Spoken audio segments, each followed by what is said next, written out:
L'association Girl Power a tenu le 23 octobre dernier au Coworking Center une conférence sur le cancer du sein. Une conférence qui a su éduquer les participants non seulement sur le phénomène mais également sur le thème cancer du sein et sexualité dans le couple. Communément appelé ruban rose, c'est à travers cette conférence sur la maladie que l'association a conclu ses activités liées à cette cause. Durant près de 3 heures, les docteurs Jonathan Esso et Nastia Combin se sont étalés de long à large sur le phénomène du cancer du sein, mais également le mental à adopter dans un couple lorsqu'on fait face à ce mal qui gangrène la société. De nos jours, il y a plusieurs modalités de traitement en fonction, bien entendu, du stade de la maladie.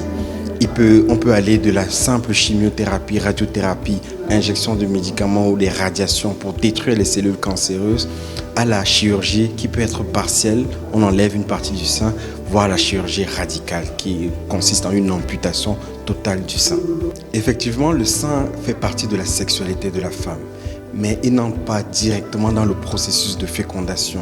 Donc, le cancer du sein n'est pas en soi une compromission par rapport à la procréation de la femme. Par contre, le sein est l'identité de la femme. Un sein amputé de son sein gauche, de son sein droit, se voit déjà psychologiquement atteint, psychologiquement détruit. Et ce qui contribue également dans les fonctions psychosomatiques à compromettre la fécondation. Merci. Déjà, le cancer du sein, c'est une maladie qui est répandue. On connaît, généralement, on aborde des thématiques sur la prévention, le traitement. Mais nous, on a voulu aborder un aspect qui n'est pas souvent abordé. C'est la sexualité dans un couple. Alors, comme on l'a dit, c'est l'homme qui a l'obligation de satisfaire sexuellement sa femme pour qu'elle puisse être dans un état d'esprit de quiétude, pour qu'elle puisse se sentir bien, pour qu'elle puisse mieux surmonter sa maladie. Donc c'était un peu l'explication scientifique qu'on a voulu apporter aujourd'hui en démontrant que le sexe a un effet positif lorsqu'on est atteint de cancer. Il doit être plus fort que sa partenaire. Il doit être plus fort que sa partenaire, ne pas baisser les bras parce que dès qu'il est faible, la femme voit la tristesse en lui. Donc c'est un peu ça. Ces exposés des panélistes permettront de lutter efficacement contre la maladie et tel est le souhait de l'association Girl Power de cet événement accompagné de ce thème évocateur. Nous organisons un séminaire, une conférence sur la thématique cancer de sein et sexualité dans le couple. Pourquoi ce thème? Parce que l'association Girl Power, qui est une association essentiellement basée de femmes, a trouvé bon de traiter un problème de santé qui touche beaucoup plus les femmes. C'est pourquoi le choix de cette thématique. Il est à noter qu'il est développé sur 2 aspects.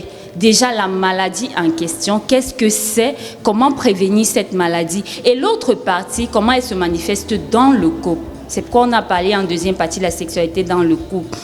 Nous le savons bien, une maman malade, elle affaiblit toute la famille, le mari, les enfants. Donc il était question de savoir comment s'y prendre en cas de cette maladie au sein de la famille. Comment accompagner même déjà le malade, parce que ce n'est pas évident de porter ce fardeau qu'est un cancer. Donc comment accompagner, comment est-ce que les personnes autour du malade peuvent se comporter pour que la personne ne se sente pas soit lésée, parce que c'est ce qu'on vit habituellement. La personne va se sentir lésée, peut-être incomprise par des autres personnes autour d'elle. Donc c'est pourquoi on a jugé bon d'éduquer.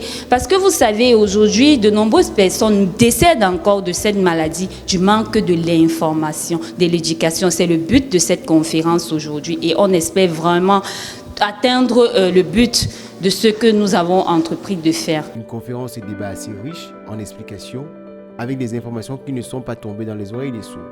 À cet effet, ils sont nombreux qui ont exprimé leur satisfaction au micro de la télévision qui vous construit. Déjà, je remercie Girl Power d'avoir organisé ce séminaire parce que, premièrement, ça avantage beaucoup de jeunes ignorants qui ne connaissent pas en fait. Sur ce, j'aimerais d'abord dire que je suis sortie très gagnante de cette affaire. Pourquoi? Parce que je ne m'y connaissais pas sur ce qui étaient les avantages, sur la prévention et le traitement du cancer du sein.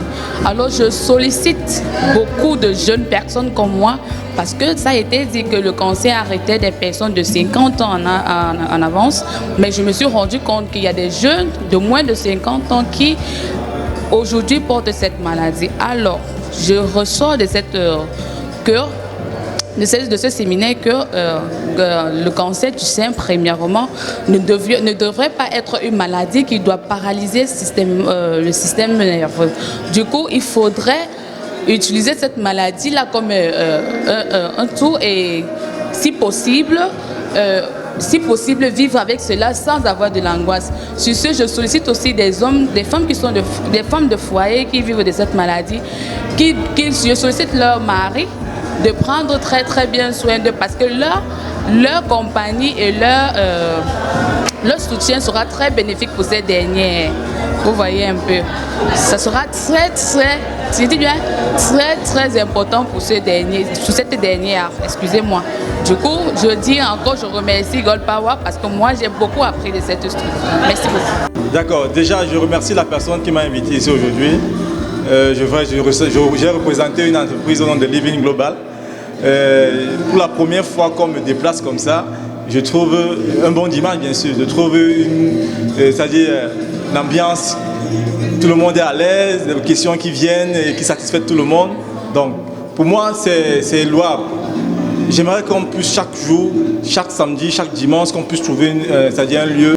Bien que le cancer du sein ne soit pas juste une affaire de femmes, car les hommes également sont touchés, il est bon de rappeler que les Girl Power est une association de jeunes étudiantes et amies de la promo 2013 de l'ISEC, fondée par Olivia Yourou en novembre 2015 et dont la vision première est de promouvoir le développement socio-économique de la femme au sein de la société.